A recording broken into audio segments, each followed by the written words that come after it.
آپ درست فرما رہی ہیں۔ اگر جن خدشات کا آپ نے اظہار کیا ہے یوزار سیف کے پاس ان کا کوئی مناسب جواب نہ ہوا تو انہیں معزول کرنا پڑے گا۔ انہیں تسلی بخش منطقی دلائل پیش کرنے ہوں گے۔ یہ میرا آپ سے وعدہ ہے۔ مجھے جو کہنا تھا سو کہہ دیا، باقی تم خود جانو۔ کوئی بعید نہیں کہ مقام فرمانروائی کے حصول کی خاطر تمہارے قتل کا منصوبہ بھی اس کے ذہن میں پنپ رہا ہو۔ اب یہ پیشن گوئی کس نے کر دی ہے؟ صرف میرا نہیں، کاہنان معبد کا بھی یہی خیال ہے۔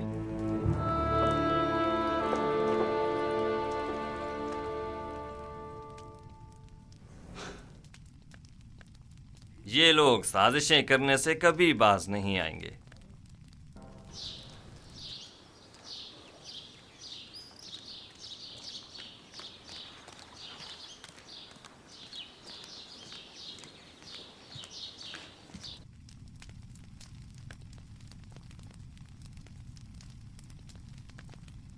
یہ سرمایہ تو اس عظیم بحران سے نمٹنے کے لیے ناکافی ہوگا۔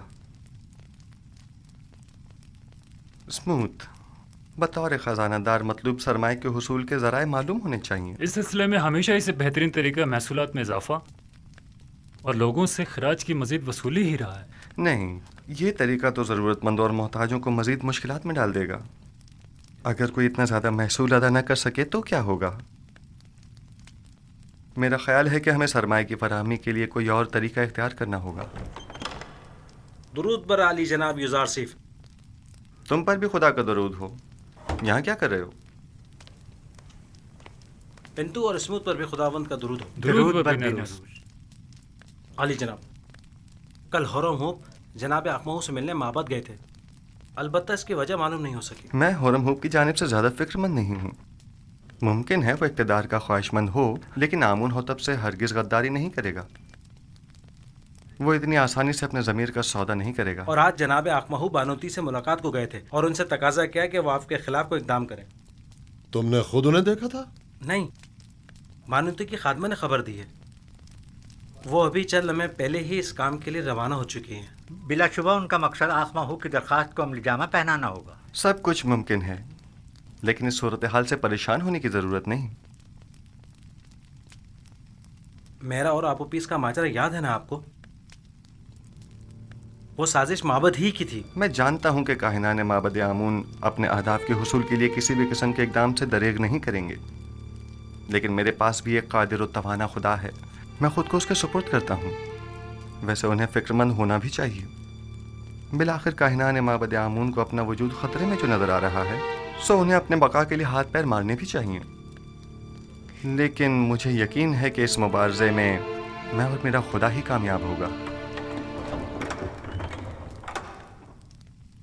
عالی جناب، آمن ہوتب فرما روائے مصر نے جناب یوزار سیف کو یاد فرمایا ہے۔ بہت خوب، میں ابھی حاضر ہوتا ہوں۔ اگرچہ بانوتی نے اپنا کام کر دکھایا ہے، لیکن پھر بھی فکر کرنے کی کوئی بات نہیں۔ آج میں نینیفر سے ملا، اس کے دل میں اب بھی وہی بغض و عناد باقی ہے۔ جناب یوزار سیف کے بارے میں اس نے کچھ کہا ہے کیا؟ جی، کہہ رہا تھا وہ انتقام لینے کے لیے کسی مناسب موقع کی تلاش میں ہے۔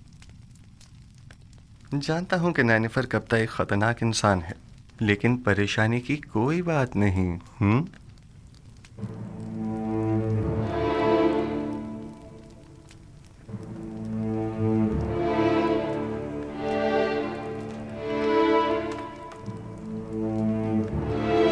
عالی جناب یوزار سیف شرف باریابی چاہتے ہیں۔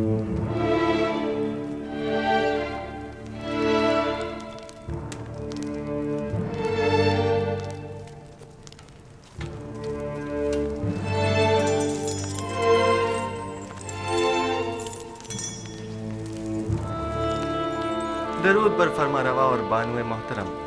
درود بر یوزار سیف حکیم۔ خوش آمدید یوزار سیف۔ آپ تو اس قدر مصروف کار ہو گئے کہ ہمیں ہی بھول گئے۔ فرائض کی انجام دہی میں مشغول تھا، اب آپ نے یاد فرمایا، سو حاضر خدمت ہوں۔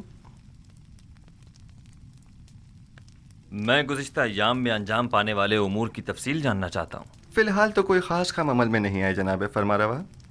جب تک مکمل معلومات تکمیل کو نہیں پہنچ جاتی، کوئی بھی اقدام بے سود ہوگا۔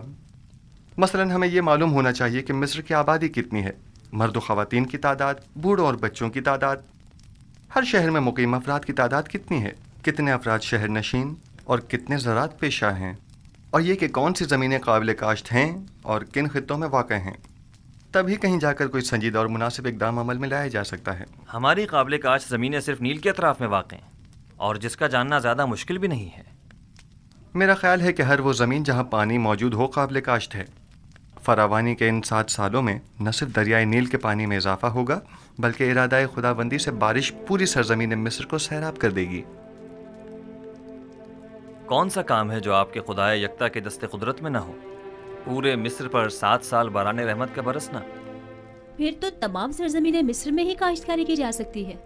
بس ہمیں کاشتکاروں کو یہ بتانا ہوگا کہ زیادہ سے زیادہ گندم کاشت کریں، اور سالانہ مصرف کے علاوہ باقی ماندہ تمام گندم حکومت مصر ان سے مناسب قیمت میں خرید لے گی۔ اور گندم کی خریداری کے لیے یہ کثیر سرمایہ آئے گا کہاں سے؟ ایک تو محصولات کی معافی کے ذریعے، دوسرے زمین کے عوض گندم کی خریداری کے ذریعے۔ جو شخص جتنی زیادہ گندم حکومت مصر کی تحویل میں دے گا وہ اسی مناسبت سے اپنی زیر کاش زمین کا مالک قرار پائے گا۔ یہ زمینیں طول تاریخ میں حکومتوں کے استحکام اور مصر کے فرما رواؤں کے اقتدار کی ضامن رہی ہیں، انہیں دوسروں کے حوالے کر دیں۔ ان زمینوں کو دوسروں کے حوالے کر دینے سے تو ہماری حکومت غیر مستحکم ہو جائے گی۔ اس کے برعکس آپ معبد آمون کی تمام تر دولت و ثروت اور تمام املاک کے مالک ہو جائیں گے۔ 3000 سال سے آج تک کوئی بھی آمون کی دولت کو ان کاہنوں سے حاصل نہیں کر سکا، تو پھر آپ کس طرح لیں گے؟ ہم جبرن کسی سے کچھ نہیں لیں گے، وہ خود اپنی مرضی سے ہمیں دیں گے۔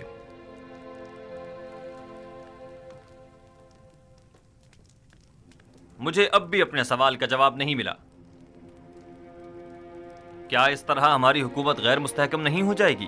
سیدھی سی بات ہے، ہم گندم مفت میں کسی کو بھی نہیں دیں گے، خواہ وہ کاہنان ہوں خواہ ثروت مند۔ اس کے عوض یا تو انہیں اپنی دولت دینی ہوگی یا اپنی زمین اور دیگر املاک، اور یوں جو کچھ بھی ہم ان غریب کاشتکاروں کو دیں گے اسے دوبارہ حاصل کر لیں گے۔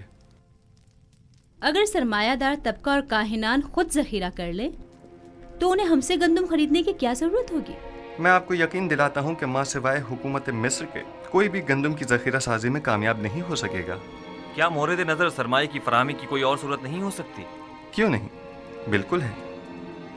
اگر اجازت ہو تو میں پہلی فرصت میں مردم مصر سے خطاب کرنا چاہوں گا۔ آپ کا کیا خیال ہے اگر ہم عوام سے مدد مانگے تو وہ ہم سے تعاون کریں گے؟ مجھے امید ہے کہ وہ تعاون ضرور کریں گے۔ ایک اور بات، مجھے خبر ملی ہے کہ معبد کے معبر اعظم کی لاش دریائے نیل سے ملی ہے۔ یعنی ڈوب گئے؟ نہیں، مجھے یقین ہے کہ انہیں ڈبویا گیا ہے۔ کیا کاہنوں نے ان کی جان لی ہے؟ عالی جناب، میرا خیال ہے کہ چونکہ انہوں نے یوزارسیف کی تعویل خواب کی تائید کی تھی لہذا انہیں معبد کی جانب سے یہ سزا دی گئی ہے۔ نہیں، میرا خیال ہے کہ میں قاتل کو بخوبی جانتا ہوں۔ آنکھ ماہو ان کاموں کے لیے کبھی بھی کاہنوں کا استعمال نہیں کریں گے۔ انہوں نے اپنی منمانیوں اور قتل و غارت گری کی انتہا کر دی ہے، اب ان کے لیے کچھ سوچنا ہی پڑے گا۔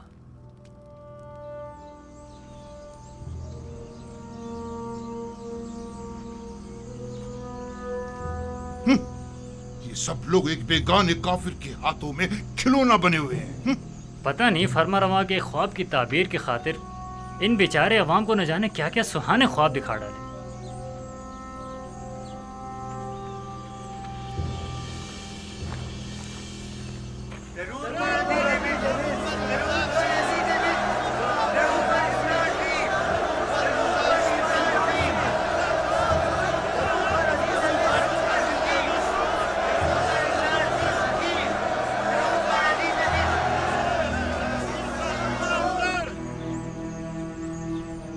شروع خداوند مردم مصر کے نام سے، وہ خداوند کہ جس نے مصر اور مردم مصر کو خلق کیا۔ میں اس عظیم اجتماع میں آپ سب لوگوں کی شرکت پر آپ سب کا شکر گزار ہوں۔ اس اجتماع سے میرا مقصد یہ ہے کہ مجھے آپ سب لوگوں کی مدد و تعاون درکار ہے۔ در حقیقت ہمیں آنے والے 7 سالوں کے اس طویل قحط و خشک سالی کے متعلق کوئی چارہ جوئی کرنی ہوگی۔